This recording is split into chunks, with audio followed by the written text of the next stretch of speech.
Good evening. The September 18th, 2017 meeting of the Marion County School Board is called to order. For the courtesy of those listening to the meeting, I am requesting everyone in the audience please turn off your electronic devices or put them on vibrate. Later in the meeting, up to 30 minutes will be provided for individuals to address the board on matters concerning the operation of Marion County School System or the school board only. Presentations to the board are limited to 5 minutes and are televised. If you wish to address the board regarding a regular agenda item or matters on which board customarily takes action, you must first complete a peach form located on the table in the hallway. If you wish to address the board regarding a public hearing or a student discipline matter, please complete a lime green form. These forms must be fully completed and received by the board secretary no later than 5:40 p.m. The procedures applicable for each are on a separate sheet. Madam Secretary, please call roll. Mrs. Nancy Stacy, District 1. Here. Mr. Bobby James, District 3. Here. Ms. Angie Boynton, District 4. Here. Ms. Beth Bacall, District 2. Here. Mrs. Kelly King, District 5. Here. Dr. Heidi Mears, Superintendent. Here. Mr. Paul Gibbs, School Board Attorney. Here. Thank you. Ms. Suzanne McGuire, Director of Family, School, and Community Engagement, please introduce the individuals who will be providing the inspiration and leading us in the pledge this evening. Good evening, board members, Madam Chair, Superintendent. It is my extreme privilege tonight that our colors are being presented by Marion County Fire Rescue's Honor Guard. And leading us in the pledge tonight is going to be PFC Richard C. Johnson, 95 years old, World War II Purple Heart veteran, Victory Medal honor recipient, and he's from Massachusetts. And after he leads us in the pledge, then Lieutenant Colonel retired Al Lugo, who's the director of the VFW Veterans Home in Fort McCoy, will be leading us in our inspiration. So if you would please stand.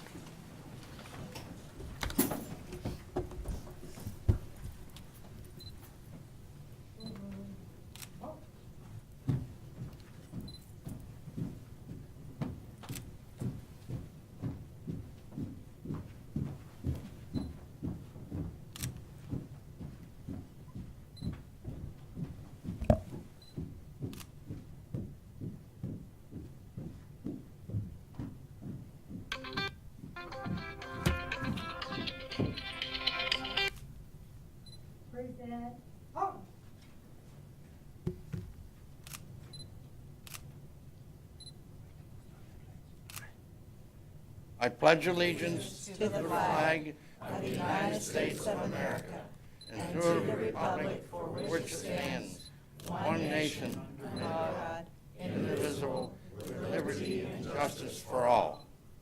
Order up.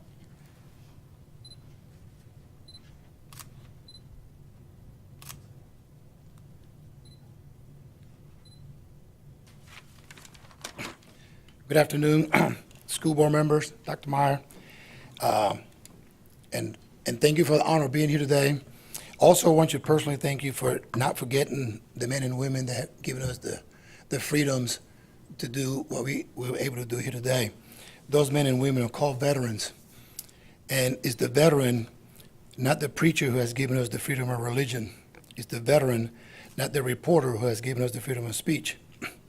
It's the veteran, not the poet, who has given us the freedom of speech. It's the veteran, not the campus organizer, who has given us the freedom to assemble. It's the veteran, not the lawyer, who has given us the freedom to a fair trial. It's the veteran, not the politician, who has given us the right to vote. It's the veteran who salutes the flag, who serves under the flag, to be buried by the flag. Thank you.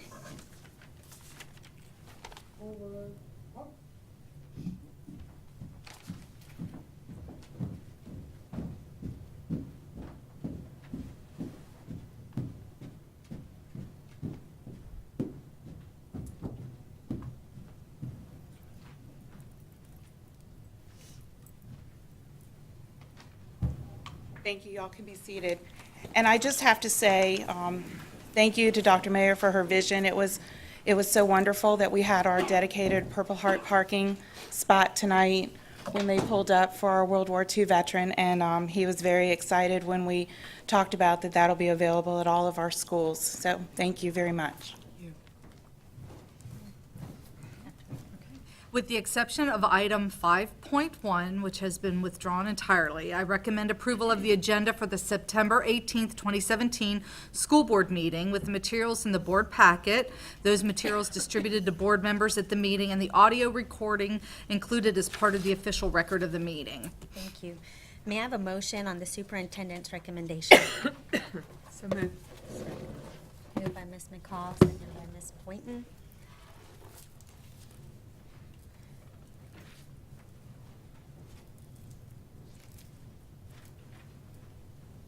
All those in favor signify by saying aye. Aye. And those that oppose, like sign.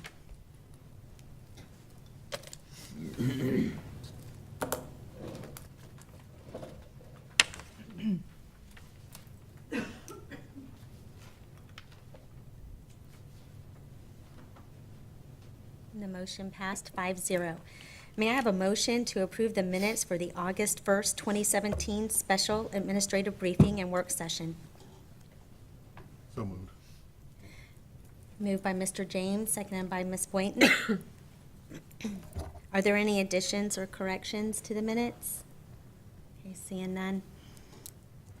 All those in favor signify by saying aye. Aye, and those that oppose, like sign.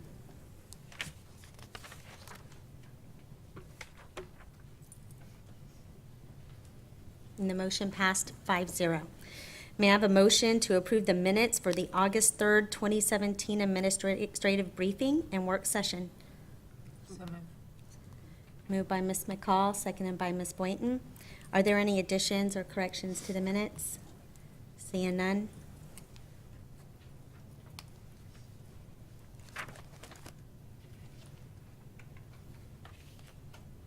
All those in favor signify by saying aye.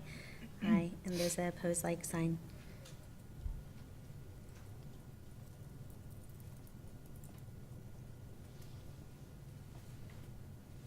And the motion passed 5-0. May I have a motion to approve the minutes for the August 8th, 2017 school board meeting?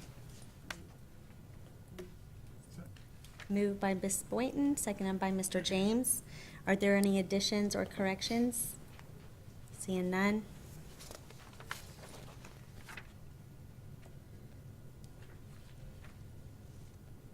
All those in favor signify by saying aye. Aye, and those that oppose, like sign.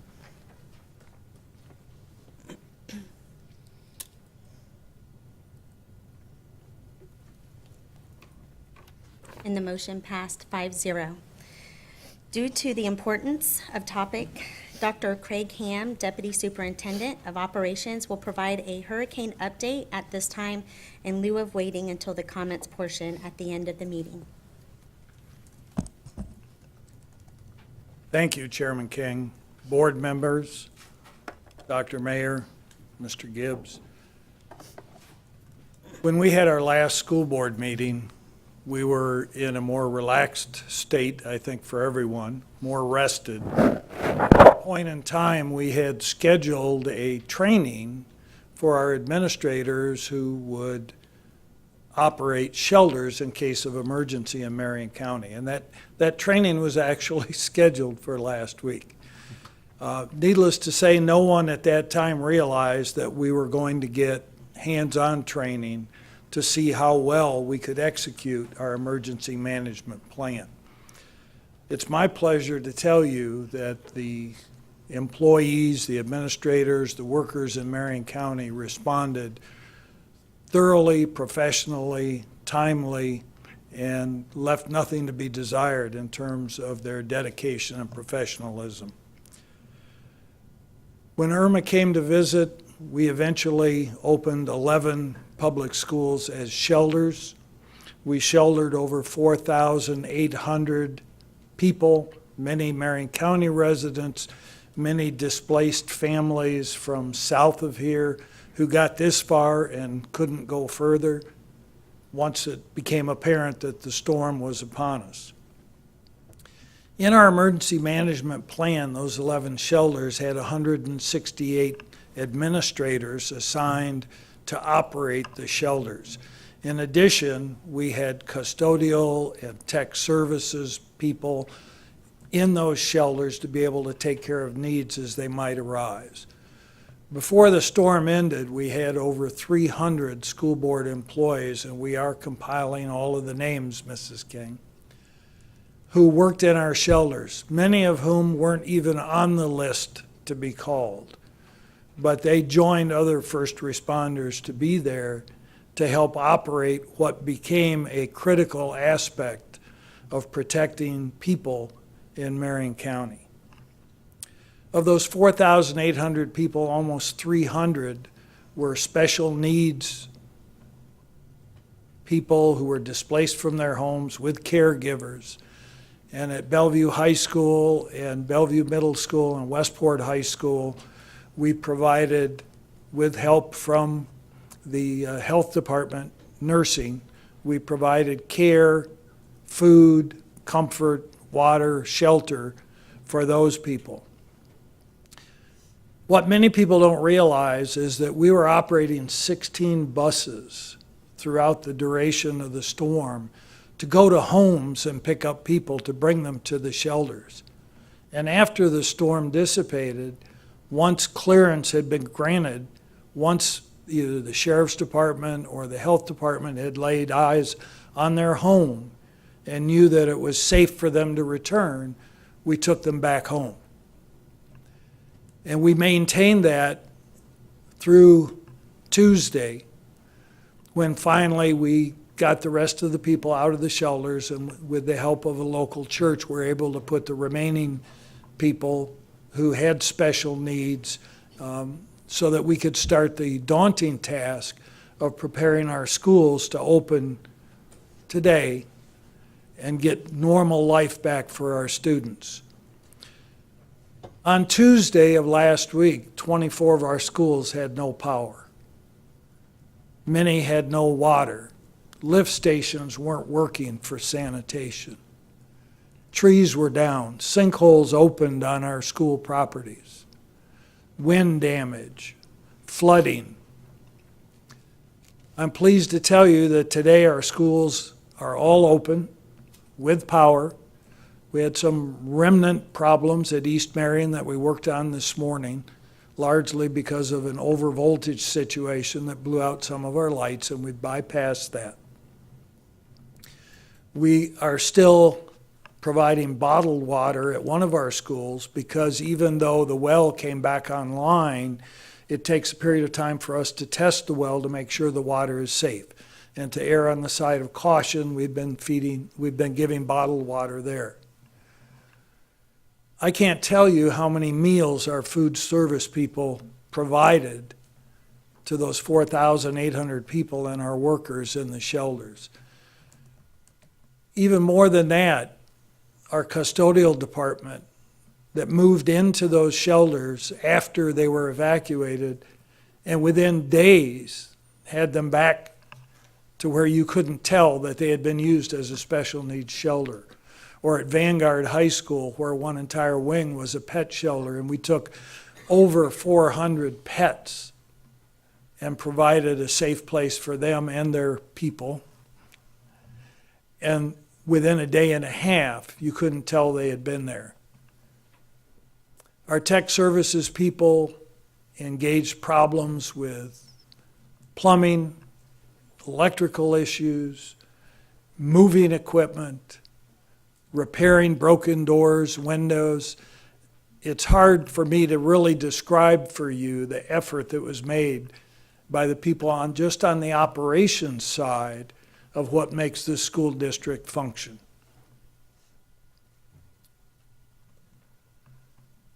When we opened this morning, you could see it in their faces that getting back to the normal routine was terribly important for those young people, but I think also for their families, to rest assured that their children were back in school and learning, and to give parents the time to take care of those remnant issues they have at home and at work. As you know, I spent 26 years in the Army. I've been involved in a number of operations that were logistically complex. I can tell you that we didn't miss a beat on this, and I am so proud to be a part of Dr. Mayer's organization and the way people responded. And I know many of you were out there and saw it firsthand. But we are the backbone of Marion County, and it showed during Hurricane Irma. Subject to your questions, that's a brief summary of where we are today. Ms. Stacy? I know we went into an in-depth discussion about this on Thursday, and emotions were running high. That we were so thankful everybody was okay, and we had one heartbreak in the community that we talked briefly about that really got me going. But it is amazing that when something like this happened, that you really, the character of the people that come through, not having a whole lot of discussion about going and picking up people that needed to get there. You just do it instead of bringing it to a vote, making a whole lot of confusion about, well, it's not in board policy or this isn't, you know, you do what needs to be done. Take the bull by the horn. And thank you so much for just leading and knowing that everything you were doing was the right thing. And I don't know that even if they had gone to training that it would have even helped, because it was so wackadoodle the way it all happened and the course of the storm changing and everything. I don't even know that training would have helped. I think the on-the-job training did it for them, but thanks for all y'all did and being there when I was at home with my dogs and my husband and safe, and you guys were out there tracking down the highway, bringing people into the shelters. Says a lot about the leadership in this district, and thank you, Dr. Ham. Thank you, sir. You know, the time you were there, it was, I was like from the beginning to after the end, you were still, and you're still working. And I just want to thank you for what you've done, as for all the people that work for us. I really am so proud of them, okay? Thank you. I echo. It was a great job, fabulous coordination. Thank you for leading that coordination. It was Ma'am, it was to noted. be honest, I didn't do anything. Well, I passed information up the chain and down. I understand, but it does take. We've got a whole lot of people in those shelters that did the heavy lifting. I understand, but it does take the person at the top, the COO, to lead that charge. So I thank you. I was pleased with the article the Star Banner did. I'm not sure our community truly understands how much the school system plays a role in these situations, and hopefully that article let them know. So thank you, sir. Okay. I'm going to say bravo. Sir, you and your crew and your team were brilliant. And Dr. Mayor, thank you for your leadership. Key people in the right places. And you guys did a great job. I think Ms. Stacy mentioned earlier last week that you guys led by example. And so thank you for that. And I also thank Marion County Public Schools, because we are the backbone of this community. And I don't think that people truly understand the significance of what our employees did. They are community heroes. They are public servants. And when a challenge came, they were up for it. They stepped up to the plate and did not let anybody down. And they are not only community heroes, but they're also heroes to our state, because people did come in from other counties.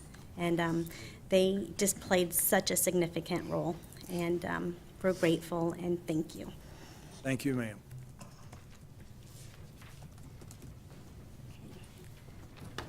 Dr. Grantham, Deputy Superintendent of Curriculum and Instruction, is here to provide a school grades update via PowerPoint presentation.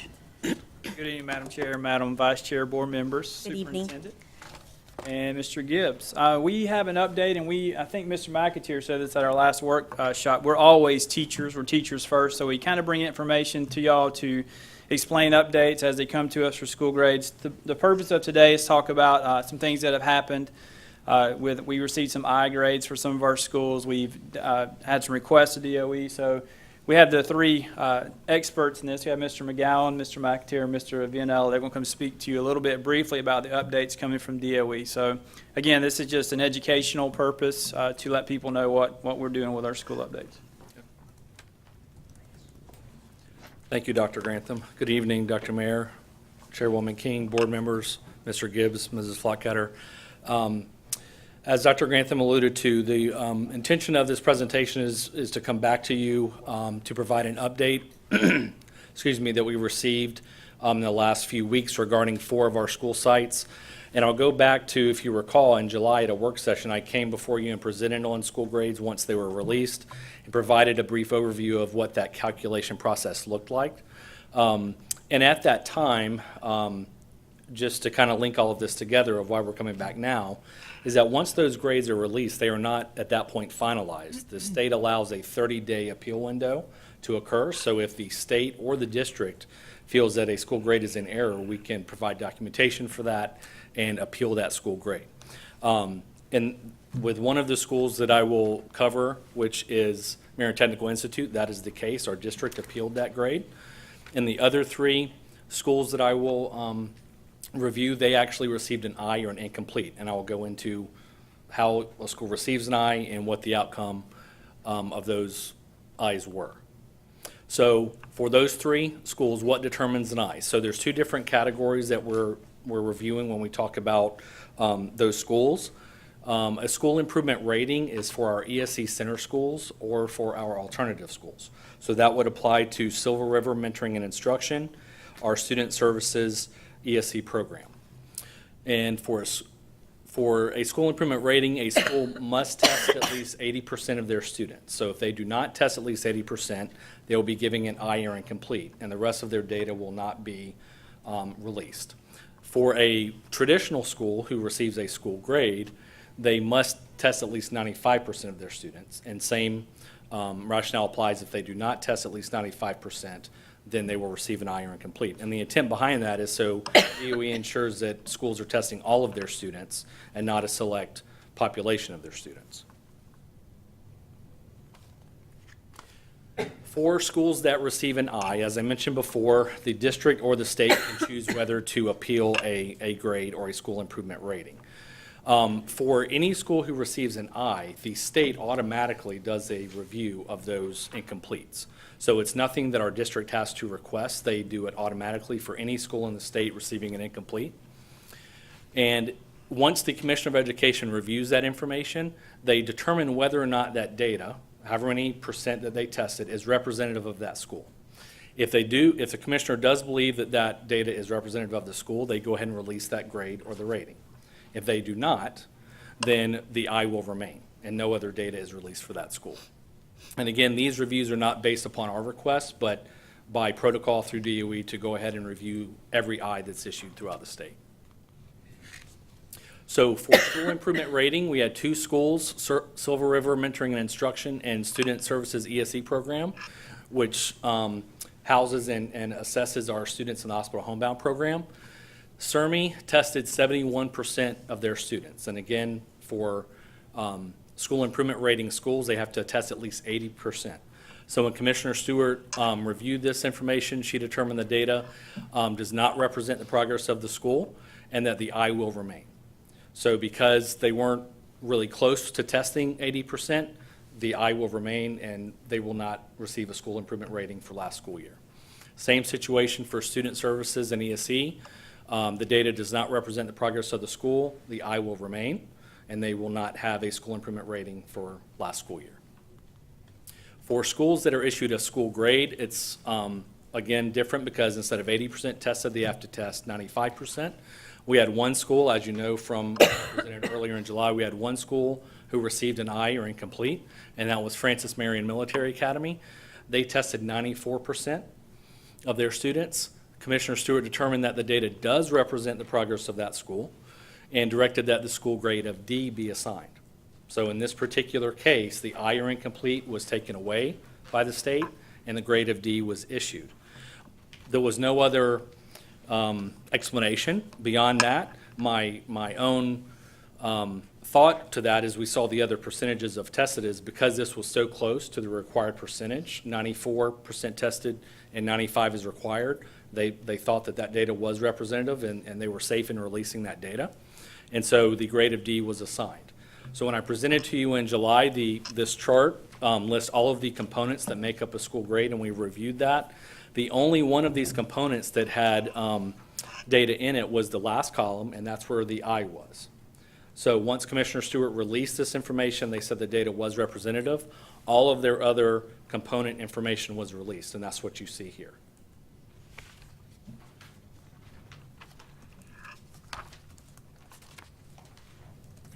Okay, I would now like to turn it over to Mr. McAteer, who will go into a little bit more regarding Marion Technical Institute and how that data applies to them specifically.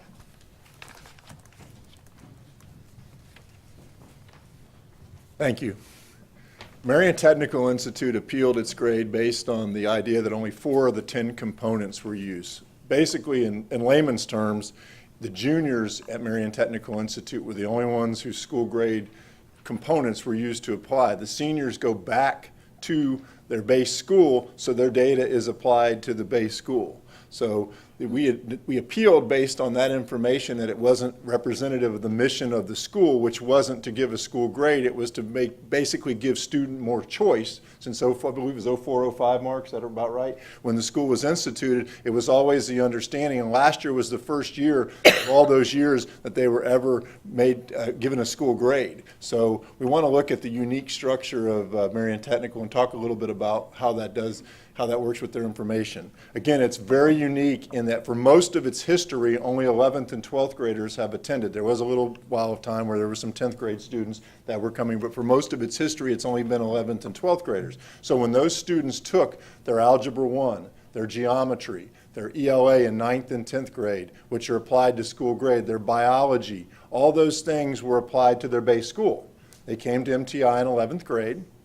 They might take the U.S. history exam, the Algebra 2 exam, but everything else that they would go would apply back to their base school when they returned at the end of their 12th grade year. They went back to their base school graduation. So we wanted to look, myself and John started this, we were just curious actually when we started this, what would happen if the graduation rate of MTI and the acceleration rate of MTI were included in their school grade. We went and figured every student that had gone back to their base school, because we were just very curious to see how it would have affected their school grade. Now keep in mind, as we talked about in July, that this is 2015-2016 data because school grade and acceleration and graduation rate lag a year because they can't get that data quick enough to be able to have a July school grade. So we applied it as it was applied to every other high school in Marion County. So let's take a look here. If you look, instead of having just the 4 components, which were math, achievement, learning gains, and learning gains in the bottom quartile, all of which was only applied to Algebra 2, where at the other schools it's Algebra 2, Geometry, and Algebra 1 averaged. That was what, and in the U.S. history, which MTI was actually 10 points above the state average in U.S. history, equal to a 39 or a 154 divided by 4, which is a 39%, which would be a D.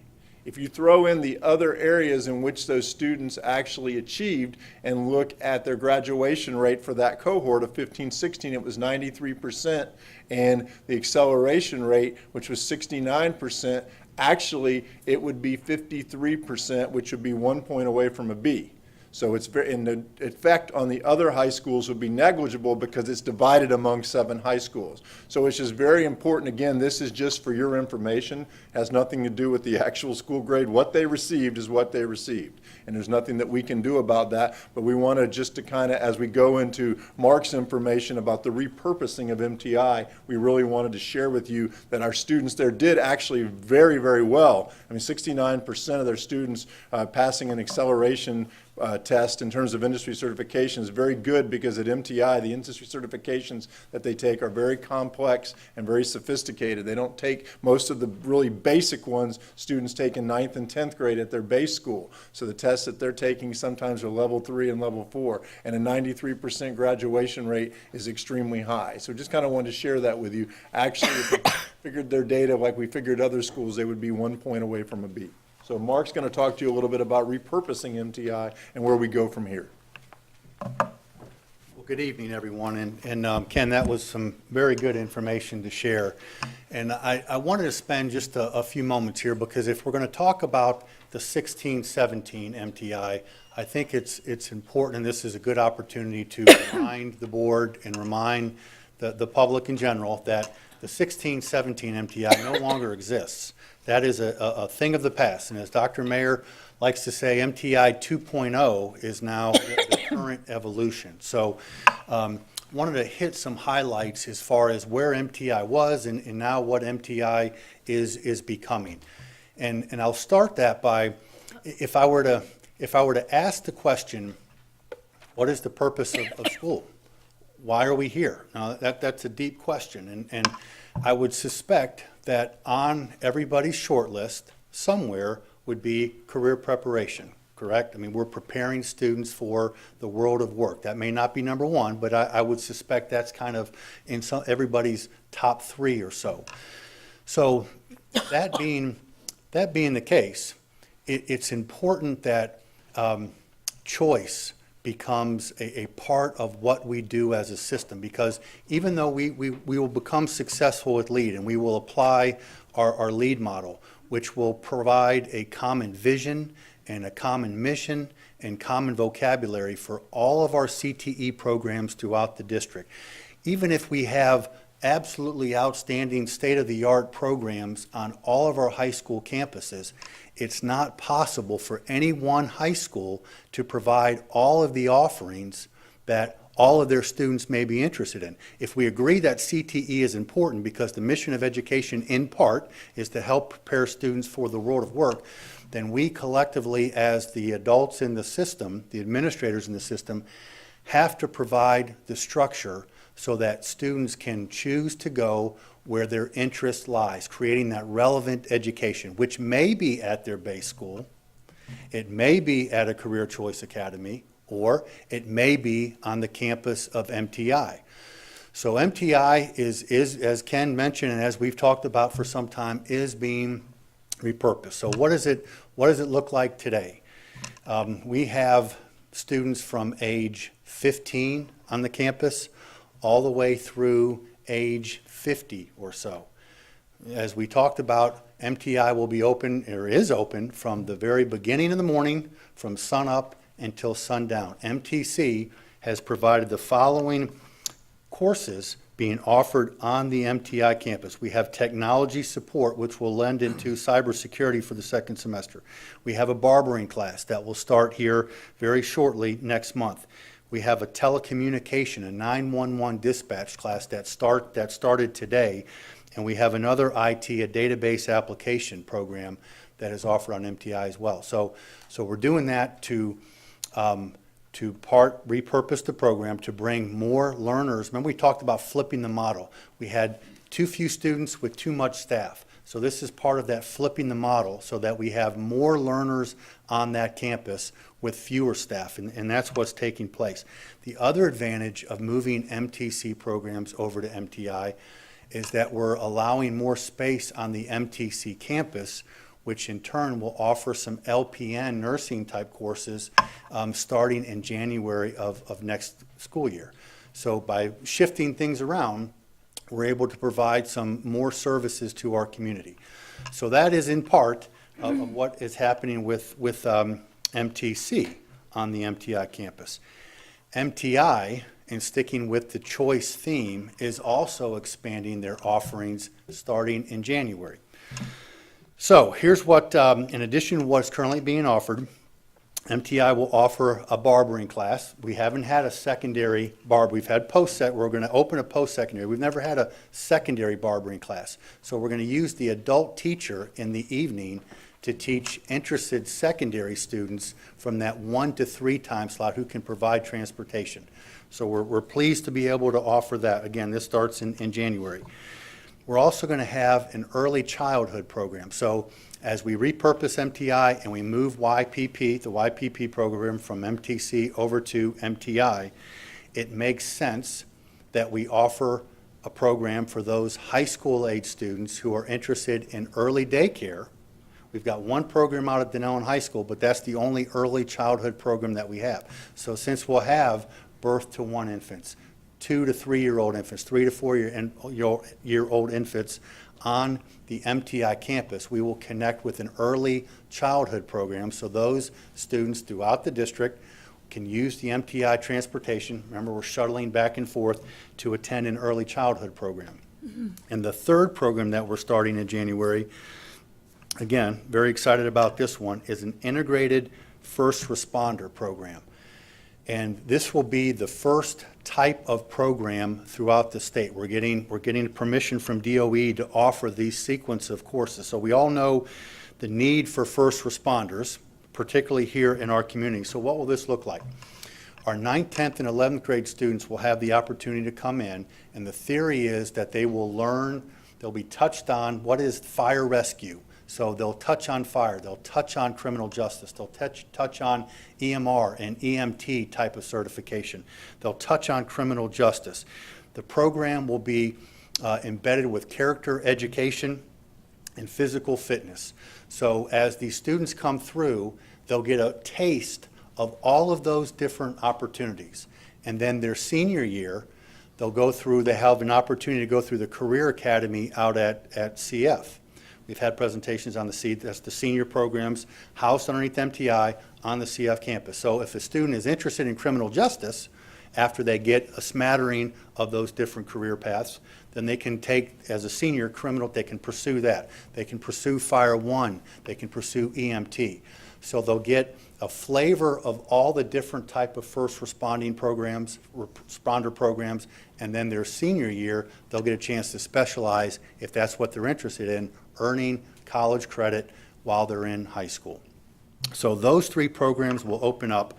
And because of all that, going back to the first point here, we've applied back in early August to DOE to say, MTI is not a traditional school. It doesn't look like any other school. We've got some students housed underneath the umbrella at CF. We have some students come daily on the campus as we transition. Our seniors taking all their academics on campus. We have some students shuttling back and forth. So we have adults on the campus throughout the evening. So because of all that, we've applied to receive an alternative school rating so that MTI doesn't receive a school grade. Now, we haven't received the answer from DOE yet. We suspect it'll be daily, and we suspect that it will be, yes, it is not a traditional school. They'll agree with our assessment, and then we'll have that designation. But we haven't received that officially yet. Any questions on anything John said or Ken said, or where MTI is and where MTI continues to evolve? Ms. Stacy? I've got one question. We went through the schools that received I's. Didn't Marion Virtual receive an I?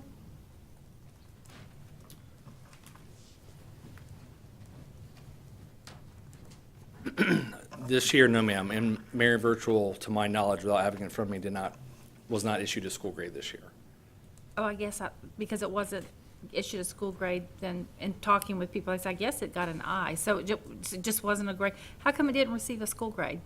They did not have enough data in any of those components to calculate a school grade. So in any of those components that I showed earlier, if you have at least 10 students in any one of those components, that would be enough to calculate a school grade, even if you have 11 students in one area. I'm sorry? Isn't that how you get an I, is to not have enough components? No, ma'am, an I is only when you don't test enough of your students. Okay, so that isn't what happened? No, ma'am. They, again, I don't have it in front of me to see exactly, but I know that with some of their students, they do assess some students, but not enough that come through them as traditional students to reach that threshold to calculate that component. I mean, I can certainly provide that information I'd like to know some more you. information about that Sure. at school. Yes, ma'am. Okay, all right, thank you. I just thinking for the MTI, for MTI. The day that it begins, can we come out and look it around for the 3 programs that we got on? Sure. They will begin in January. Could you talk about that date and so we can come in and all the board come in and just Well, look? we're very proud of what's going to happen in January, but we're also very proud of what's happening today as well. So if anyone is interested in coming to take a tour of our secondary programs or the post-secondary programs on the campus, absolutely let me know. And that goes for anybody in the community as well. We'll be happy to give a tour to let people see the good things that are taking place there. Thank you. Thank you. Mark, one of the things I'm interested in, I see where we're going. I want to see how we are connected to what we have in all the rest of our high schools and things. At some point, you may have it already. Do you have a directory how we connect with the high school vocational program? Absolutely, yes. We have broken down by school every program that school offers. And that, again, is going back to the heart of what MTI is. It's choice. So a student that has, I'll use culinary for example, if there's a culinary program at Forest, that student wouldn't need to come to MTI's culinary program. But there's not a culinary program at Vanguard, for example, so that provides the opportunity with transportation, and we've got 1 shuttle going back and forth. For 18-19, we need to figure out a way to have at least 2 runs, possibly 3 runs going back and forth, so that if a base school doesn't have a program that MTI offers, and the student creating that relevant education is more interested in the MTI program, we have to provide a way to get that student there and back, taking their academics at their base school, but their CTE program at MTI. Okay, that student, when they register for their classes, let's say their junior, senior year, they will be able to see everything that we offer in the county. Yes, sir. And that is, you're asking the right question, and the question is, how are we advising students? And if we're going to have choice, Holly, is Holly in here? Holly has a great quote, "You can't be what you can't see."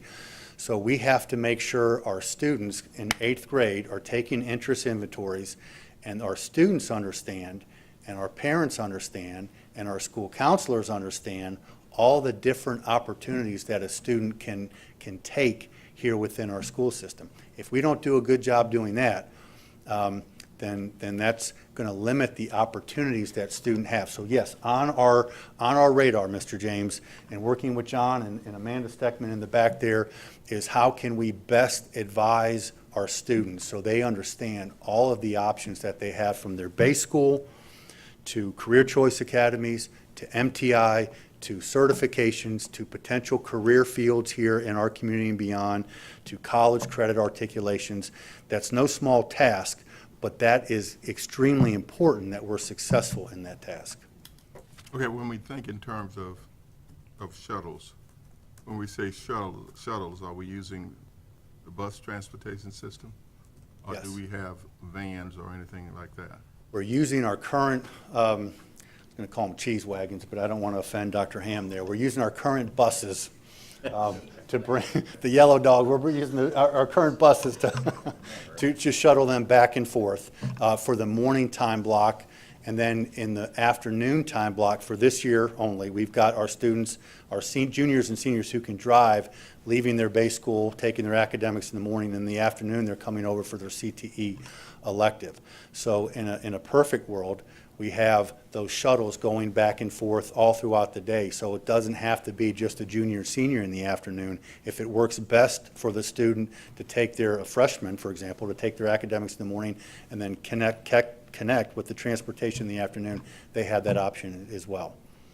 The reason I asked that question, I knew at one point each high school had their own vans, white van per se. So those are not in use at all. Not this year, but I think each high school, I believe, has an activity bus. And I think as we start coming back to the table here very soon to start planning for 18-19, activity bus, vans, those things need to come on the table to say, how can we use what we have to provide those shuttles? Okay, thank you. I have a question. I want to be sure that we talked early on when you took over about the auditing of the different programs in our schools, and not tonight, but I would be interested in where are we with that, to be sure that those are the programs that our businesses, that we truly need in our community. So I would like information on that, and also the fact that we were going to set up some business advisory councils for each of our academies, and just want to know where we are with all of that, I'd Mark. be happy to do it. I won't get into it tonight, but our soft skill competition, Business Advisory Council, meetings are taking place. Lead model, I can provide information on all that. Would be happy to do it. Would love to do it in a work session. Perhaps at a work session, maybe Early October would be we fantastic. could just, because we talked so much about it, and I really would like to hear where we are with it. Sure. Yep, we've come a long way, and I'll be happy to share. Great, thank you. Mark, I think, I wasn't sure if I heard Mr. James or not. You asked about a directory, and you mentioned like a student advisory team or whatever for the students. Is there any way you could develop a generic directory or something for the board members, or just somebody we can look at it and we know what specific programs are actually in each school? Because we have some, Yes, ma'am. just something. It already exists, and I'll Okay. email it to you all first thing tomorrow morning. Okay, I appreciate that. Thank you. Thank you. Okay, we're good. Okay, we're going to move along. May I have a motion to adopt a proclamation recognizing September 17th, 2017 as the U.S. Constitution Day and the month of September as American Founders Month? Moved by Ms. Boynton, seconded by Ms. McCall. Do we have any discussion? No. All those in favor signify by saying aye. Aye.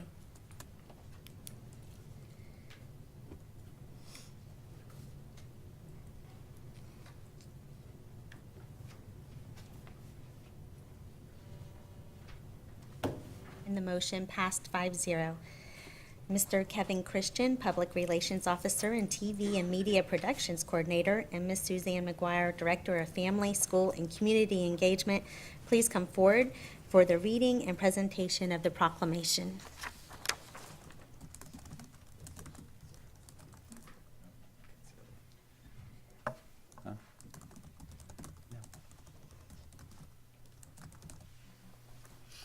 We have a couple of special guests we'd like to invite in who are here just for this. Go check on them. I don't see them in here. So we had to make reservations for these guests quite a while ago, so you'll understand. Oh. Yes. Don't be shy, ladies. Come right up and join us, absolutely.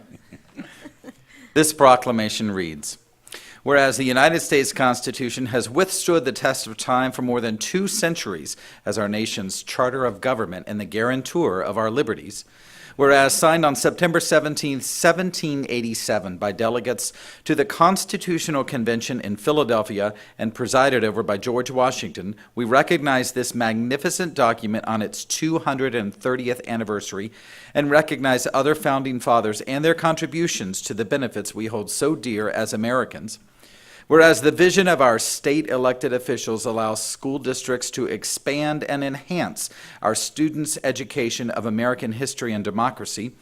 Whereas in doing so, we now recognize new legislation, including Patriot Day, September 11th, U.S. Constitution Day, September 17th, and American Founders Month and continuing Celebrate Freedom Week, September 25th through 29th. Whereas Marion County Public Schools recognizes the significance of educating all of our students on the rights and freedoms we have as American citizens, and whereas we have an obligation to reaffirm our rights as citizens of this great nation, therefore be it proclaimed September 17th, 2017 as U.S. Constitution Day and the month of September as American Founders Month. And of course, each of you has signed this and dated it September 12th. 2017, which would have been last week. So we present this to none other than, would you tell us your names? Come over and tell us who you are. Or should we play the guessing game? Betsy Ross. Go ahead. Yes, ma'am. Betsy Ross. I suppose I'm Martha Washington then. Okay. So I'm going to present this to you two. Thank you, sir. Since Thank your you. experience and expertise lies with the Constitution. Anything you'd like to share? Absolutely. Yes, we have our secondary representative as well. She'll kick us off. Good evening, Board, Madam Chair, Superintendent Mayor. My name is Lindsay Barber, and I serve as the Secondary Education Social Studies Program Specialist. The purpose of American Founders Month is to celebrate the unique American heritage afforded us by the founding figures and founding documents. And under the leadership of Superintendent Mayor, Marion County School District has made it a priority to increase student and community involvement in patriotic activities. Although ongoing instruction in civics and American history takes place during the instructional day, schools are encouraged to provide learning opportunities during September for American Founders Month, which includes September 11th Remembrance on Patriot Day, Constitution Day, and Celebrate Freedom Week. Instruction may be integrated into the existing school curriculum through methods like classroom lesson plans, holding school assemblies, providing school-related activities. But each middle and high school has really taken ownership this year of planning unique festivities to mark such a grand occasion. Also, for the first time, Curriculum and Instruction has organized a district-wide writing and art contest, and both contests, with the assistance of Ms. McGuire, are going to be judged by local veterans groups. And specifically, on my end, the writing contest is open to students in 3 categories: grades 3 through 5, grades 6 through 8, and grades 9 through 12. And submissions must be between 500 and 800 words in length and address the following prompt, which you're seeing in your folder at this time.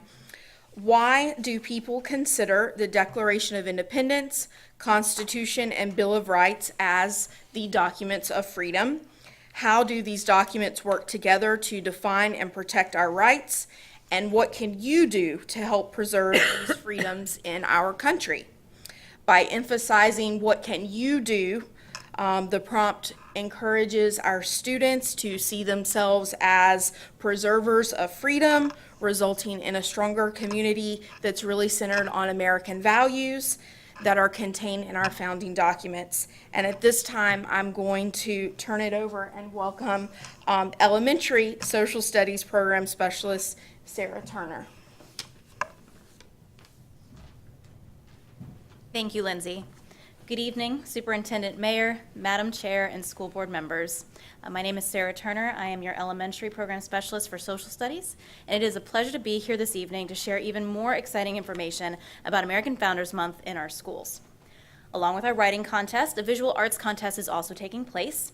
The theme for the visual arts contest is protecting the promises of the Founding Fathers. The goals and ideas presented in our founding documents, such as the Declaration of Independence, the U.S. Constitution, the Bill of Rights, they're all guarded dearly through our military, our education system, and our daily actions as U.S. citizens. This contest allows students to illustrate this theme through creative expression. There are 4 categories for entries in this competition. Grades K through 2 have a class-wide project category. Grades 3 through 5, grades 6 through 8, and grades 9 through 12 will have individual categories as well. All submissions are due on September 29th, and we are thrilled to work with the Veterans Council and Ms. McGuire as they are serving as judges for our student submissions. We look forward to sharing our winners with you soon. In addition to the art and essay contest, there's a list of activities that our teachers in our elementary schools are welcome and encouraged to do with their classes to celebrate this month of remembrance, patriotism, and citizenship. These activities include classes leading the pledge each day for their school, learning the American Sign Language version of the Pledge of Allegiance or the National Anthem, and music classes could even sing the preamble song from Schoolhouse Rock that we all know and love. I almost brought my guitar tonight, but I didn't end up doing it. Students may even see some special guests from the 1780s arrive in their classrooms to read special stories, such as this one, which is John, Paul, George, and Ben by Lane Smith. I'm going to turn it over to my director, Ms. Holly Gerlach, or Betsy. Good evening, Superintendent, Mayor, Madam Chair, and school board members. As the granddaughter of an immigrant, I truly recognize and appreciate the amazing country that we live in. It is an honor to be here tonight. In honor of American Founders Month, it is my personal mission to help our students understand the values in which the Founding Fathers created this nation upon, so that all of us may have the right to pursue life, liberty, and the pursuit of happiness.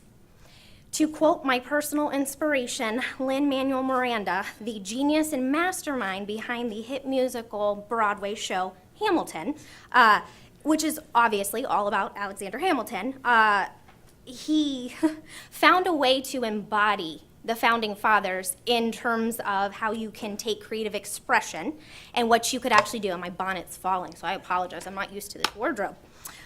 So with that in mind, he proved to me that a Puerto Rican could be Alexander Hamilton. So I am destined to be the Cuban Bessie Ross.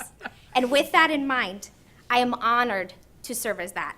And we are so excited and grateful for this opportunity to share our history and to develop our young patriots in Marion County. It is an honor to share with you, esteemed members of the board, the exciting happenings in our K-12 social studies classes for American Founders Month. Lindsay and I are both very excited to see what our schools come up with, and our students as well in our contests. And a special thank you to Scott Mitchell and the Silver River Museum and their crew for providing our costumes and help bring history alive. Thank you. Thank you. You guys have Miss Stacy. I'd like to say thank you, and this is very creative. This is great. It's kind of like a dream come true for me, considering I'm a constitutional conservative. So I am thrilled, and I want to thank Dr. Mayer for this great presentation and all that you're putting into it. I mean, some districts could say Founders Day, and they could just, but you at least, you put a lot of thought and a lot of planning into this, into the recognition of this, which is probably going to be much better done than a lot of districts will take this. So I want to thank Dr. Mayer, because I know you're behind this stuff, because we've talked about it for a couple of years. Our genuine, concern and coming together on this topic. So thank you so much, and thank you, Dr. Mayer. I appreciate it. I thank you too. Thank you. Thank you. That's great. You know that. Thank you. Yeah, you guys did an excellent job. If you guys can come before us, and we have our Cuban Betsy Ross, you guys, I can only imagine what's going to come alive in the classrooms. And just a quick observation I made, I love that you guys have a rubric. I couldn't help myself. I was like, they have a rubric rather than just throwing something out. You are giving them some guidance. So thank you. I appreciate that. You guys are doing a great job. So, and thank you for dressing up. That's awesome. It was fun. Thank you. She wanted to sing Hamilton, but I said maybe not tonight. Maybe next time bring that guitar, though. That sounds fun. We like guitar. Secure the fife and drum, it just didn't work Oh, out this time, but we'll work on that. okay. I promise. All right. Next Bigger year. and bigger Next year. All right. Big, big. Thank you. Thank you. Okay, I will now ask the school board's attorney to explain the rules governing persons who wish to address the school board tonight. Thank you. Good evening. In compliance with Florida's Sunshine Law, the school board has adopted uniform procedures for public speakers who wish to speak at tonight's meeting, either regarding one of tonight's agenda items or a matter relating to the operations of the school district. These procedures will ensure the public has a reasonable opportunity to be heard on school board and school district matters. A written summary of these procedures is available from the table in the hallway. Public speaker forms are also located on the same table. The completed forms were due to the school board's assistant no later than 5:40 p.m. Tonight's speakers will be called prior to the business portion of the school board's meeting in the order of receipt. Based on time consideration, the school board by majority vote can decide to limit the number of presentations on any one topic, shorten presentation times, move public time to a different position on tonight's agenda, or eliminate the public comment time for this meeting or any other. Before you begin speaking, please state your full name and address and spell your last name. Each speaker will have 5 minutes. When the speaker has 1 minute remaining, the speaker will receive a visual notice to complete his or her comments. Speakers may not yield their time to other people. Speakers and meeting attendees must conduct themselves in a respectful manner. Therefore, verbal attacks, slanderous statements, and profanity are strictly prohibited. Unsolicited commercial solicitations are also prohibited. If there are matters dealing with student discipline, including expulsions, they will be scheduled at the conclusion of the televised portion of this meeting. Parents may address the board regarding a discipline matter at that time.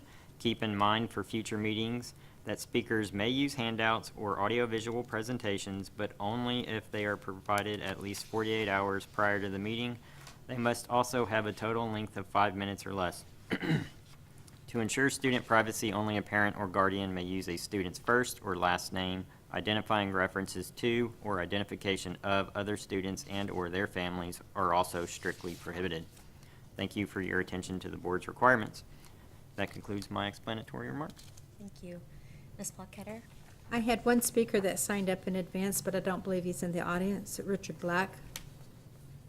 Okay, that was May I have a motion to adopt the updated district emergency management procedure manual? So moved. Second. Moved by Mr. James, seconded by Ms. Boynton. The District Emergency Management Procedure Manual is updated annually and is used to provide the district with accurate and consistent procedures for handling disasters and emergencies that may occur. I think it worked. It did work. I think we're safe to vote this one through. I declare a public hearing. Is there anyone present who wishes to address the District Emergency Management Procedure Manual? Okay. Any discussion, board? No. Okay. All those in favor signify by saying aye. Aye. And those that oppose, like sign.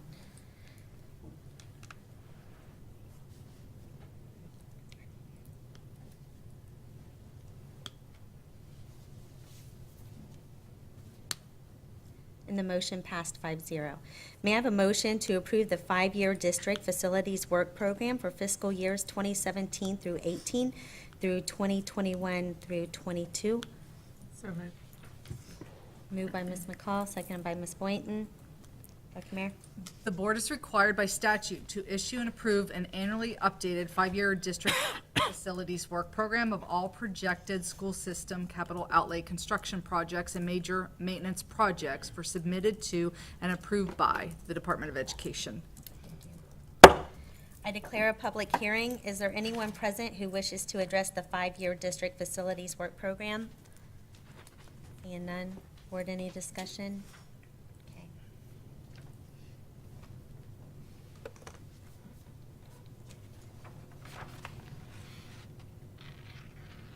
All those in favor signify by saying aye. Aye. And those that oppose, like sign.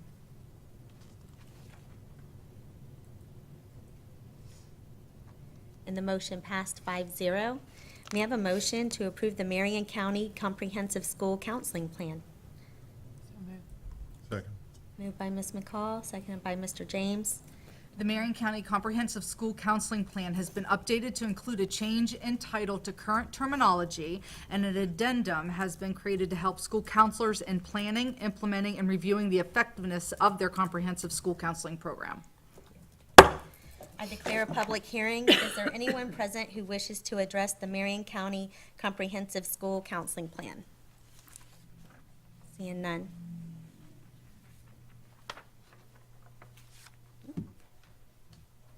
All those in favor signify by saying aye. Aye, and those that oppose, like sign.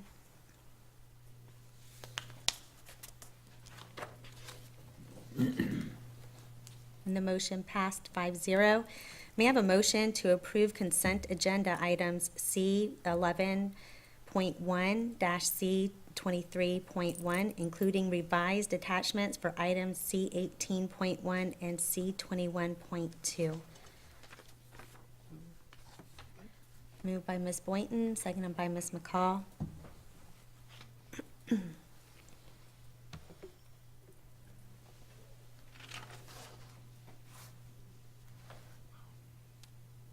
All those in favor signify by saying aye.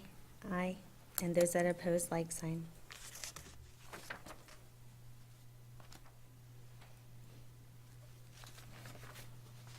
And the motion passed 5-0. May I have a motion to approve the agreement with Funds for Learning LLC? So moved. Second. Moved by Ms. McCall, seconded by Mr. James. At this time, I recognize Dr. Mayer, who would like to have a staff presentation. I'd like to call Mr. Scott Hansen, Director of Technology and Information Services, to the podium for an explanation of this agreement. Good evening, Madam Chair, Vice Chair, school board members, Superintendent. We have been in partnership with Funds for Learning since 2004, 2005. Over that period of time, over the last 11 years, they have not raised their fee that you see before you tonight. They provide a very important service to our school district. As you can see in the best practice form, they have assisted us over the last 12 years secure over $18 million for our school district. And as more recently in February, the board approved the purchase of almost $500,000 of wireless access points that are going into our classrooms to help fulfill one access point in every single classroom across the district. So by September 2018, every one of our 2,400 plus classrooms in the school district will have Wi-Fi access in each individual classroom.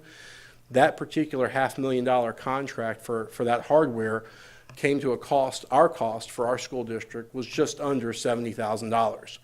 They provide an absolute critical service for our school district, and we wanted to share our continued commitment as a school district to go after every possible dollar of revenue for our school district. So we thought it was very important this evening to keep you aware of what this particular contract does for our school district. Thank you. Is there any further discussion? I'd like to say thank you for, thank you for explaining that to us, because as a sitting school board member, so many things come through here, and if we can't trap the right person during the week to talk to them about it, and for them to explain, because it takes their time and everything, at least if I know that this is gonna be an ongoing thing where we kind of get informed on the things that we know we need, but we really don't know why we need them. So, thank you, Dr. Mayer, for taking the time to do that, so that at least I won't be trying to, if it's something I know I'm gonna support, but yet I really would like to know a little bit about it, then I'll know that this is coming at the board meeting when we have these items. So thank you, staff, for doing this. I appreciate it. Absolutely. Okay. Thank you, sir. Thank you.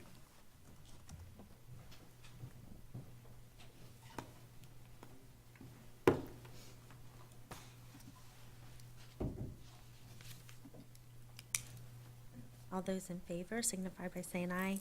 Aye. Aye. And those that oppose, like sign.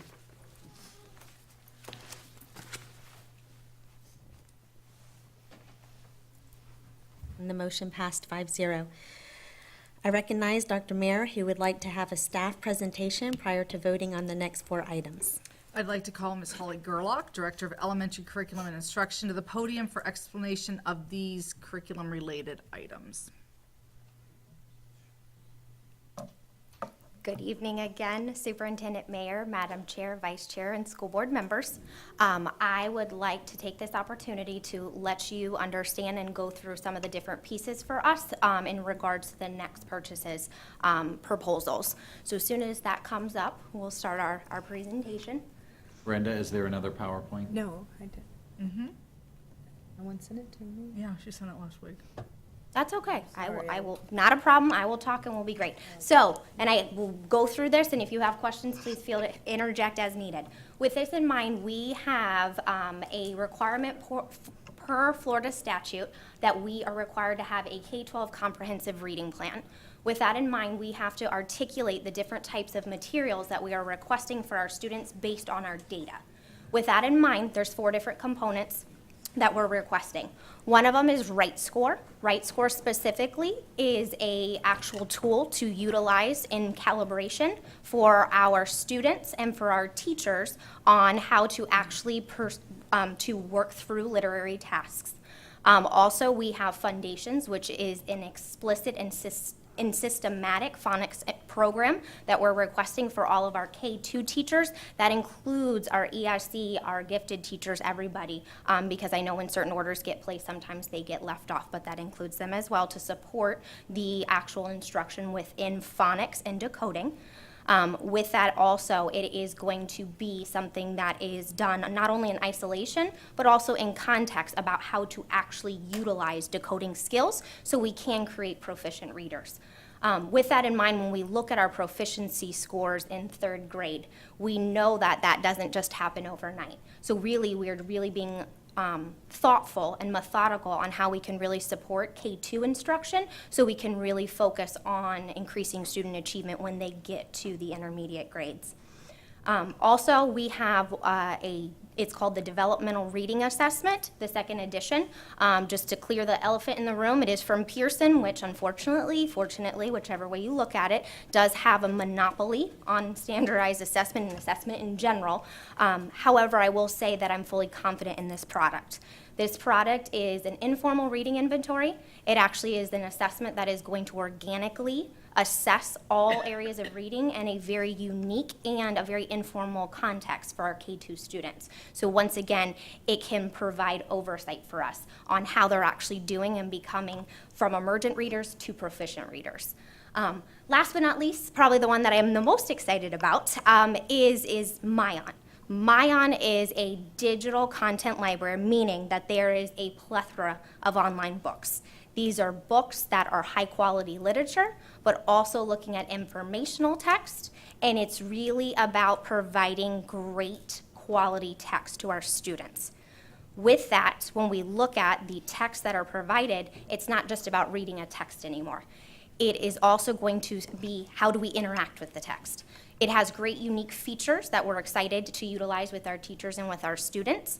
Once students actually read books, it provides great analytics for us. So we can actually see how long did a student spend on one page? Did they just click through 16 pages in 4 seconds? Did they spend 20 minutes on a page? Did they click on the interactive glossary to actually have them define a word? Did they go back and reread?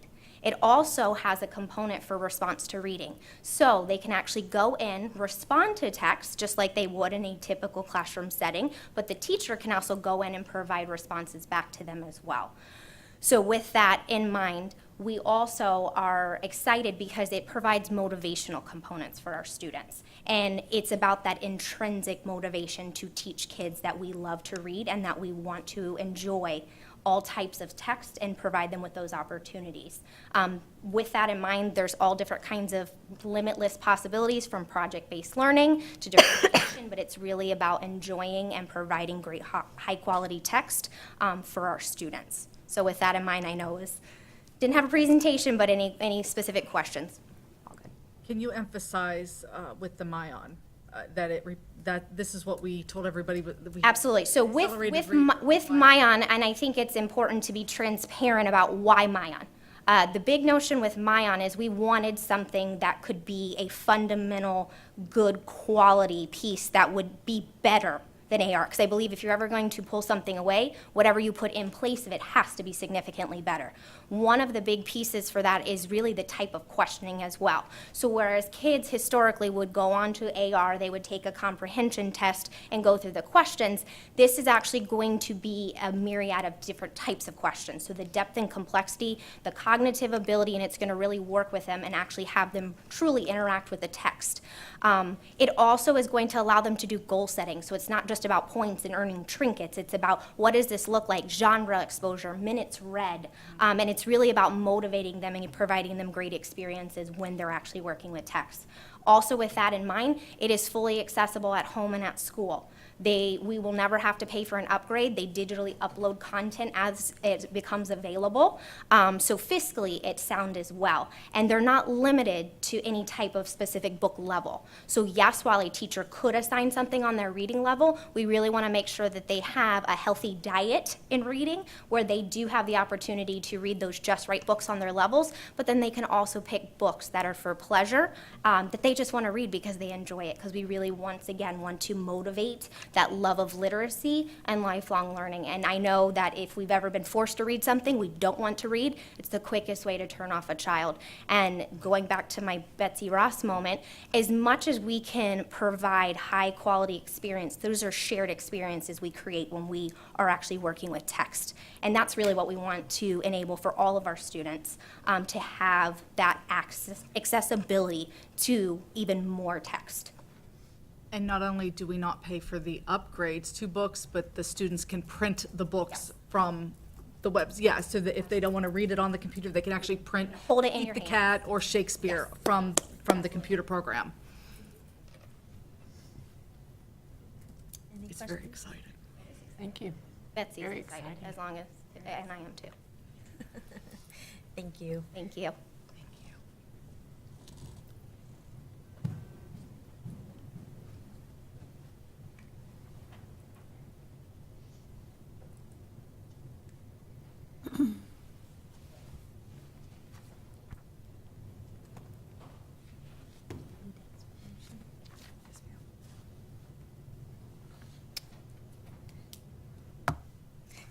Yes. We got your back. I was wondering, I'm like, when have we started?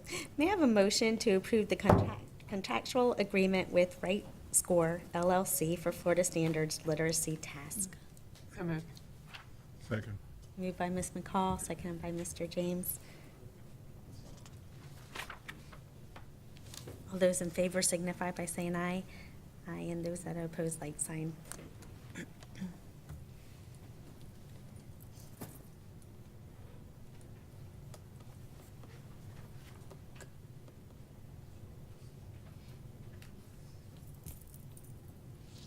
And the motion passed 5-0. May I have a motion to approve the contractual agreement with Wilson Language Training Corporation to purchase Foundation's phonics materials? So moved. Second. Moved by Ms. McCall, seconded by Mr. James.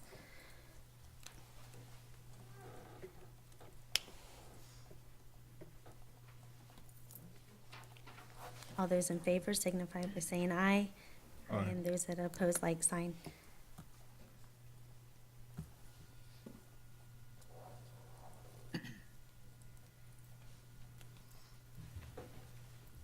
And the motion passed 5-0. May I have a motion to approve the contractual agreement with NCS Pearson, Inc. for Developmental Reading Assessment, Second Edition, DRA2? So moved. Moved by Ms. McCall, second by Mr. James.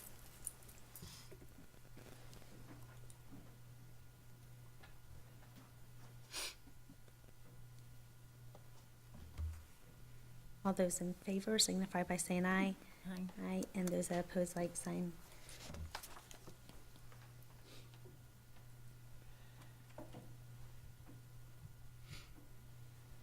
And the motion passed 5-0. May I have a motion to approve the contractual agreement with Marion?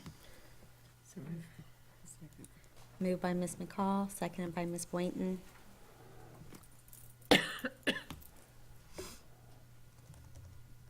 And the motion passed. All those in favor signify by saying aye. Aye. I'm ahead of myself today. You're a prophetess. Yes, I am. And it passed, right? And the motion passed 5-0. May I have a motion to approve the following cash or tangible donations that have a total value of $48,889.35. $1,000 to College Park Elementary School from the Friends Recycling Foundation. 7 weight machines valued at $3,500 to Denellen High School from Monroe Regional Medical Center. $2,500 to Denellen High School from their business partner Collier, Jernigan, and Goddard, PA, via the Public Education Foundation. $1,250 to 8th Street Elementary School from Publix Supermarket. $1,000 to Forest High School from the Silver River Museum.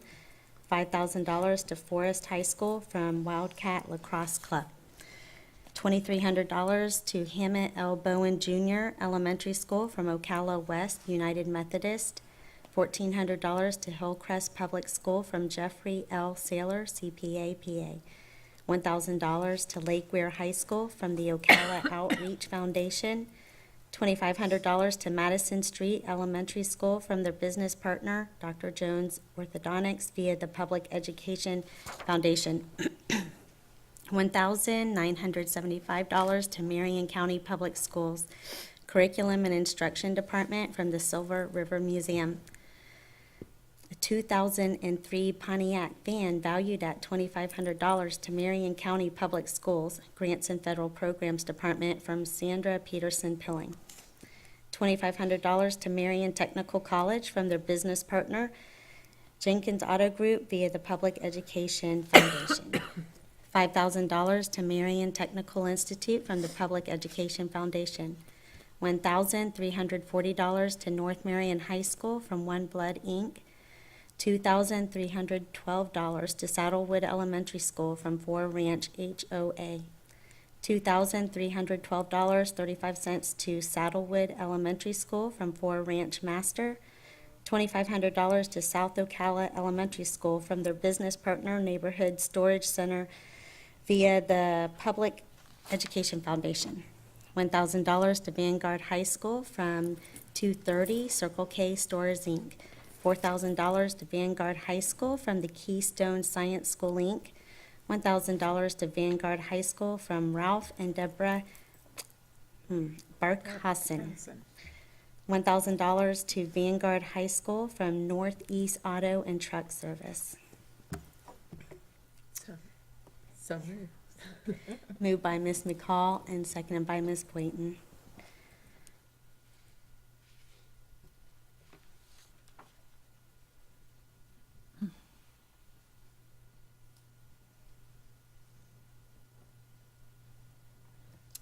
Mine didn't come up.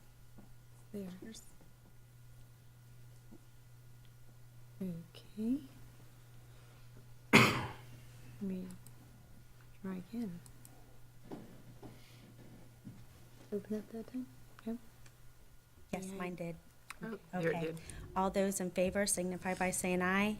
Aye, and those that are opposed, like sign. When we're done, you want to thank them? Sure. Okay, and the motion passed 5-0. Ms. McCall. It's always a pleasure to say thank you to all of these business partners and community organizations, homeowners associations, I see Four Ranch, for all that you do for our students. We could not do those extra things that they need to do to enhance our students' lives without you. So thank you very much. Thank you.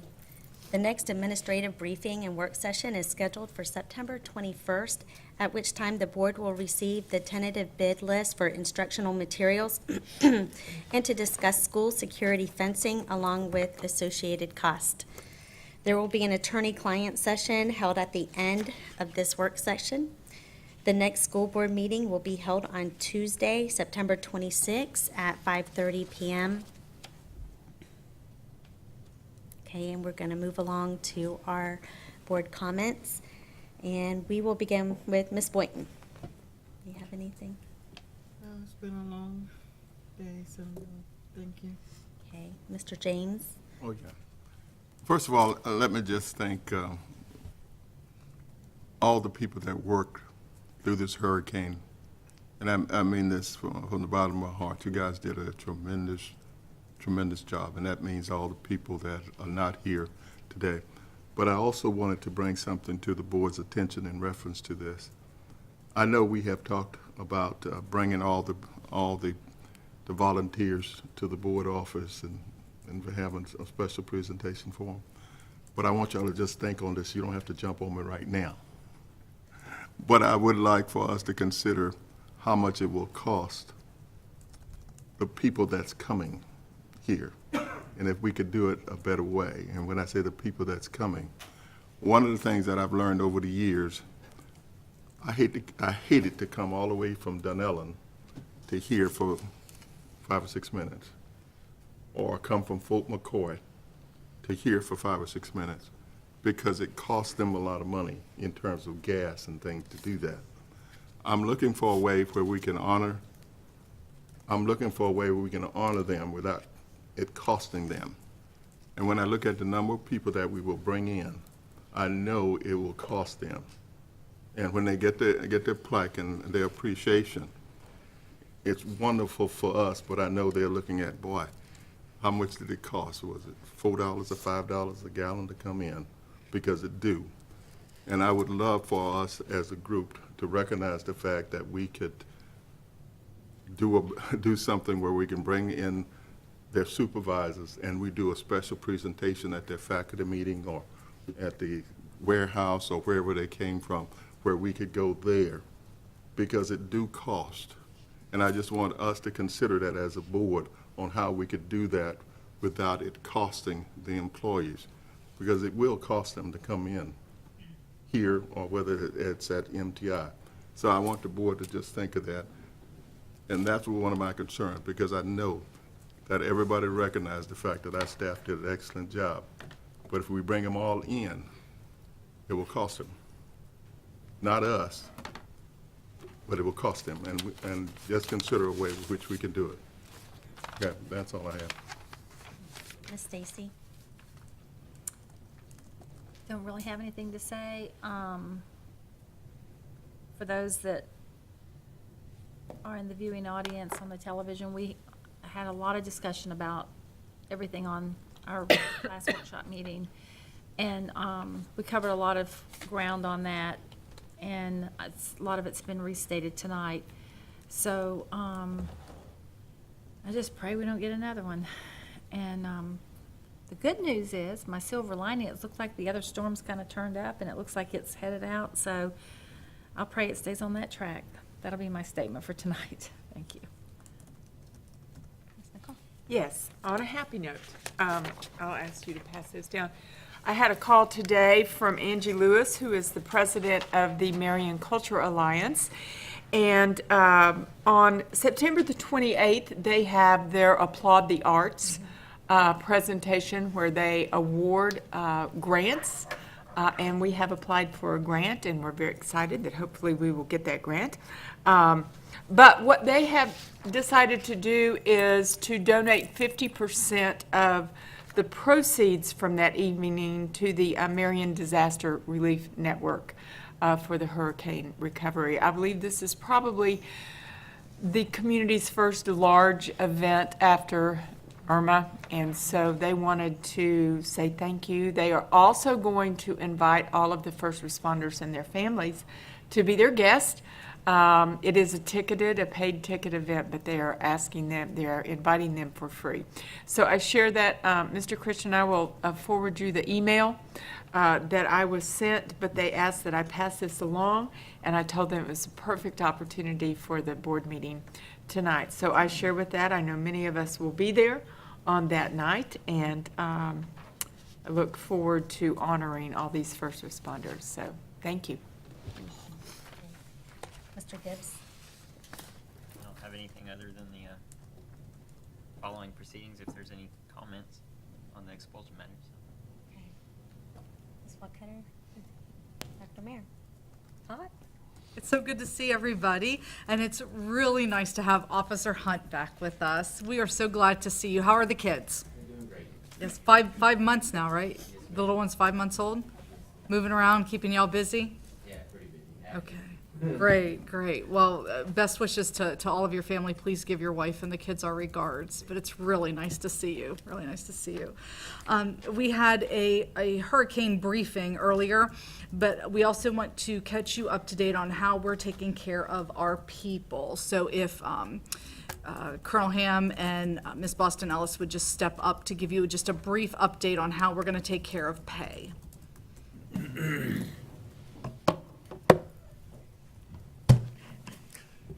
Thank you. I know there's a lot of angst in the community, and a part of that is our people, because we don't have school. How do they earn money to pay for the things that they have to pay for, and especially in the wake of a storm? And there's a curious, complex arrangement created by what's in statute and what the governor said and what we know and what we don't know yet. But today, as a matter of fact, about the time this board meeting was getting rolling, we sent an email out to tell our employees how that was going to work with what we know right now. And I wanted to highlight that for you, because Ms. Boston Ellis is not just another pretty face, but she is our chief financial officer, and she's the one that interprets the law on money and helps me keep things straight. So I want to go through this so you'll understand there are a lot of different groups of people that fall into different classifications who work for us. And because the governor closed our schools on Friday, September 8th, and Monday, September 11th, a decision was made that we would pay all full-time employees for those 2 days. And we're anticipating that because he's the one who closed the schools, that those 2 days will be forgiven in terms of having to make up the instructional time associated with them. And a part of this is a leap of faith, but a part of it is terribly important because you understand Friday, the 8th of September, was the last day of a 2-week pay cycle for many of our wage earner employees. And we wanted them to receive a full paycheck covering that period that ended on September 8th. Florida statutes, in particular 101160, indicate that you cannot make payment to employees until services are rendered. So moving forward, we've had to find some creative ways to deal with the wage hour employees, and also we have contract employees who contract for services with us. And those employees, by their contract, are paid based on the services they provide. So what I'm going to say about full-time employees does not pertain to those with whom we have a contract for services, because if they had a docket of students to deal with and it didn't get done during the storm, they'll have to make that up after, and we still contract for those services. Because we're paying everyone for Friday, September 8th, and Monday, September 11th, anyone who had previously applied for and was granted a leave, and we took their leave time away, we're going to restore that leave back to them because we're paying them for that day. Then we get into this group of 12-month employees, and Ms. Boston Ellis, if you want to explain the 12-month people. Okay, well, good evening first. With our 12-month employees, and even before we talk about that, when we started thinking about how to compensate employees, we looked at, we have so many different types of employees. We have 12-month employees, we have employees less than 12 months. We had all these different scenarios, so we really had to sit down and try to address all of these different scenarios. So the first thing we looked at was our 12-month employees, and those were the employees that were represented and non-represented. So represented by unions, as well as our non-represented, which is the other staffs. And the first thing we did is we looked at, because the 12-month employees were required to report to work on the 8th. So that was a working day. But if they felt like they needed to be preparing for the hurricane, or they had to be with their family, they were allowed to use leave. So our district was also closed on September 12th. And because we were closed, our 12-month employees were asked to stay home, but they were also given permission to use leave. So those 12-month employees were allowed to use leave for Tuesday, September 12th. Once the district reopened on September 13th, 12-month employees were instructed to return to work if they were able to return to work. But if they were absent, again, they were allowed to use our very liberal leave policy, paid leave. So they could have used sick leave, they could have used personal leave, or vacation. So they were given those options if they felt like they needed to stay at home. So does that make sense to everyone? Okay. So then we move on to our less than 12-month employees, which includes our instructional staff and our school level administrators, such as our teachers, assistant principals, those type. And as salaried employees, their paychecks have not been impacted. I mean, we've heard a lot of rumors about this, but their paychecks have not been impacted, and any missed days will be made up so that their contract will be fulfilled, whether they are a 196-day teacher or a 201-day guidance counselor or whatever their day is. So those days will be made up. Our non-instructional, which includes our clerical staff, our paras, our food service workers, bus drivers, bus aides, guidance clerks, if you get the gist of this, those staffs will be paid at their regular rate of pay for the 8th and the 11th. As Dr. Ham said, once the declaration was made, we went back and adjusted their pay for that one day that they were not here. So they have not been impacted at all for September 8th. They also will be paid for September 11th. And any of those employees who are absent from September 12th through the 15th will be covered by sick leave. Our payroll manager mentioned that 4 days of leave was provided to all of our non-instructional at the end of August, and that should be enough to cover those days that are not covered by the declaration of the governor. And I'd like to clarify a couple of things, because we have a situation where our hourly wage employees would have received a deposit to their account for 2 weeks up through Thursday the 7th, and then a separate deposit for Friday the 8th, because that's the day that we determined one of the 2 days we would pay them for. As a result of that, they would have seen 2 simultaneous deposits to their direct deposit account.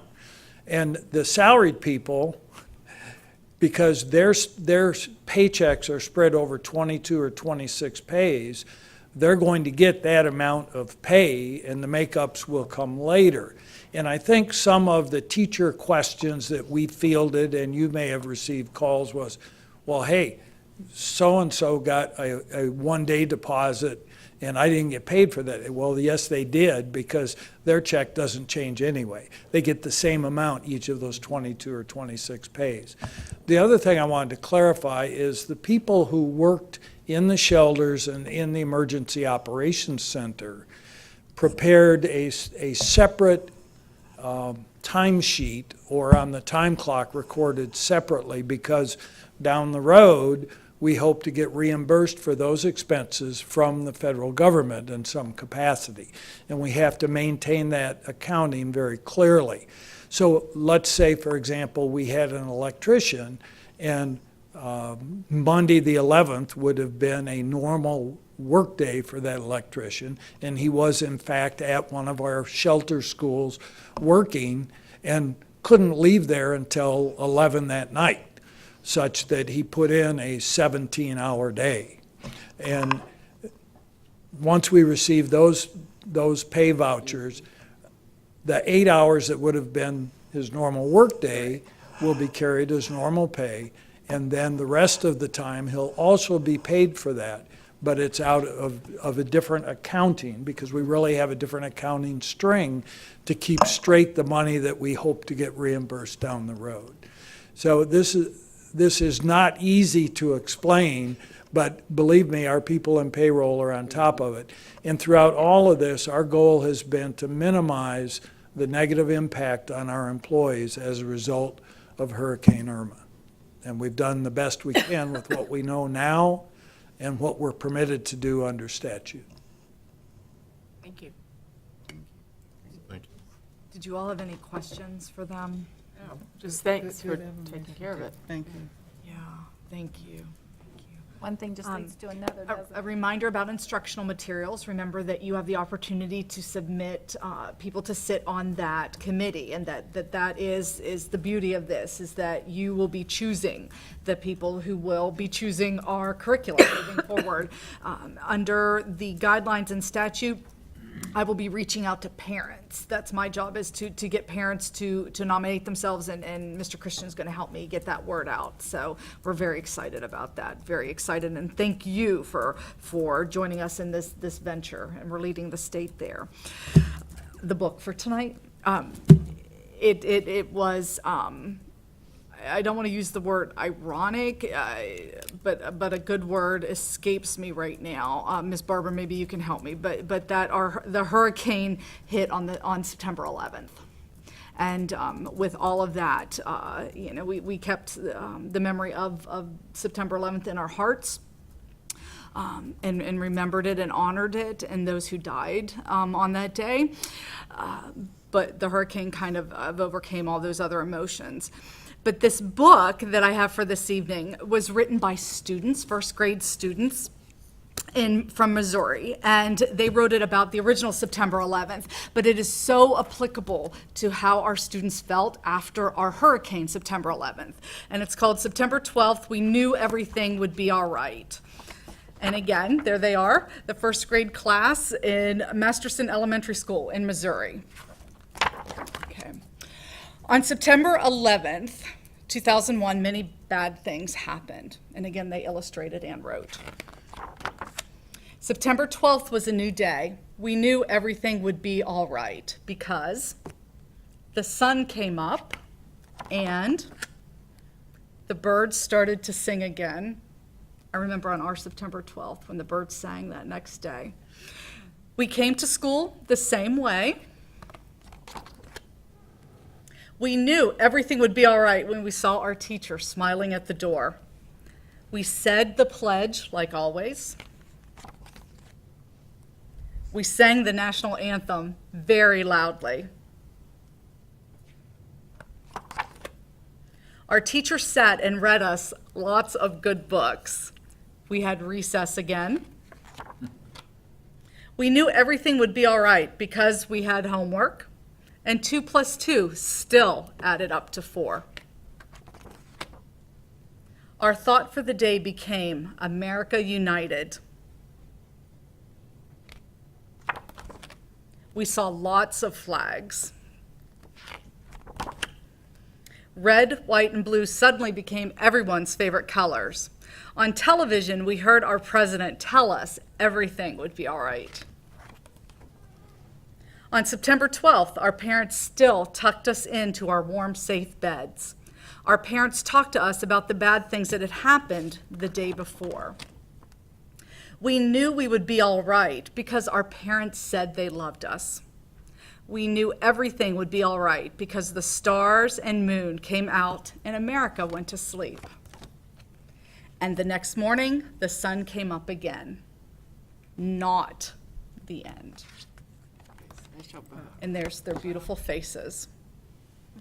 I was hoping we had set up a book like that for our account. You know, and I think we should. Yes, yes, ma'am. I like that. Yes, ma'am. Yeah, it warms your heart. And everything is all right. And our students came back today, and it was a joy to welcome them back. What a happy day. Thank you.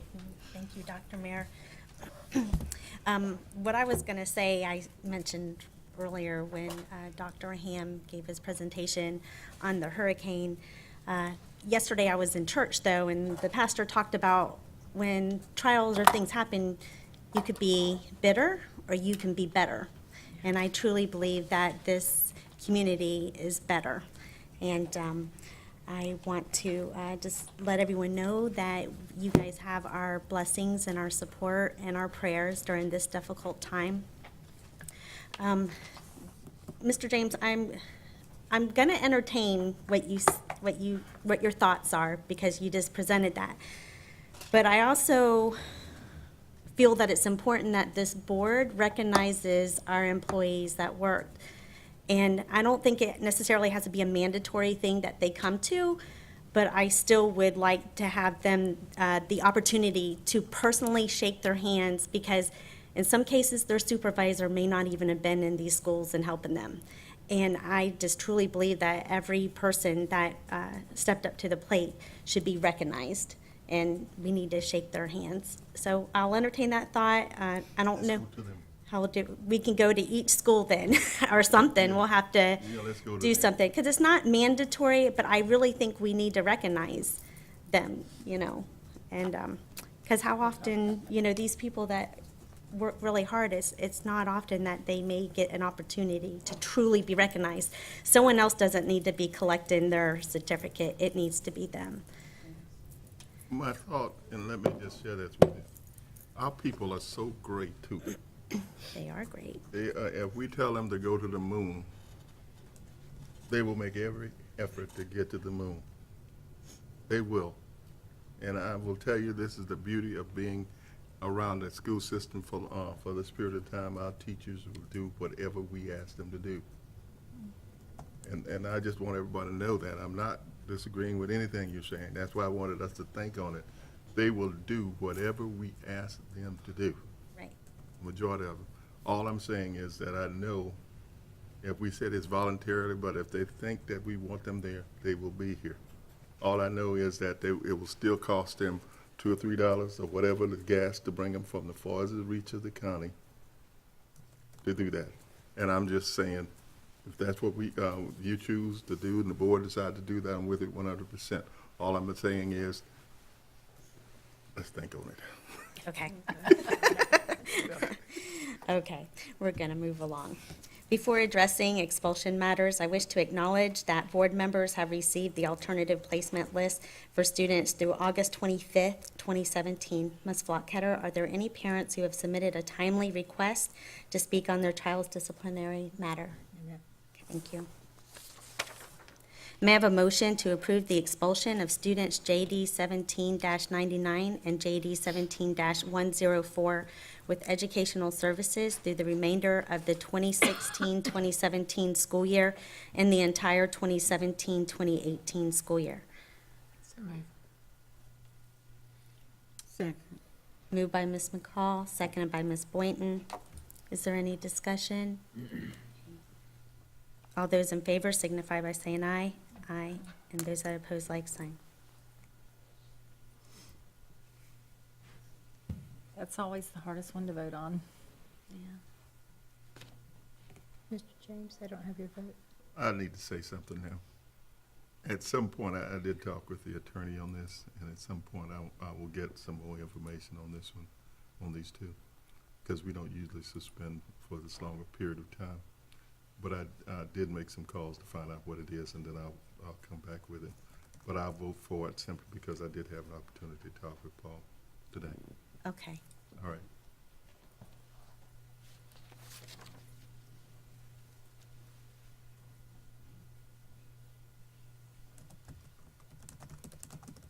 Okay, and the motion passed 5-0. There being no further business, may I have a motion to adjourn? Moved by Ms. Boynton, seconded by Mr. James. All those in favor signify by saying aye. Aye. And those that oppose, like sign.